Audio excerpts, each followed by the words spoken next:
32 doctor 24 nurse को जेरा न्यूज़कोट परवर्ती प्रसंग अनुगुल जिला मुख्य चिकित्सालय विजिलेंस टीम कनिष्ठ किराणी सुब्रत बेहेरा द्वारा अर्थ हेरफेर मामलें तनाघना तदंत जारी रही भितर डाक्तर नर्स किराणी कर्मचारी को माराथन जेरा कर 2 दिन धरी जेरा चलो जिला मुख्य चिकित्सालय मोट 93 जन डाक्तर और कर्मचारी को जेरा हेब आज 49 जन कर्मचारी को पचराउचरा कर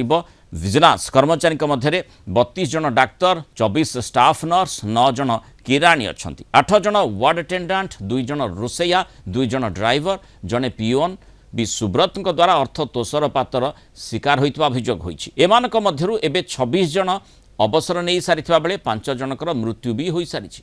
अर्थ हेरफेर अभियोग में गत फेब्रुआरी मासरे सुब्रत को विजिलेंस गिरफ करथिला 2 कोटी 38 लाख टंका हेरफेर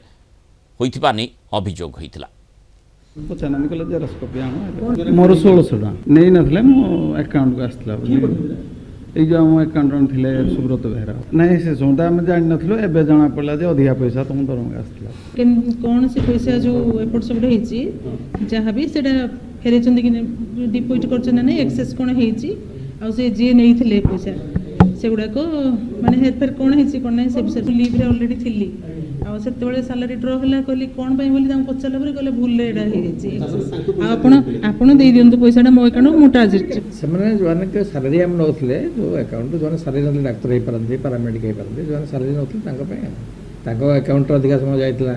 केते बेले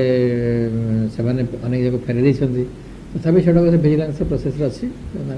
इंटरव्यू कर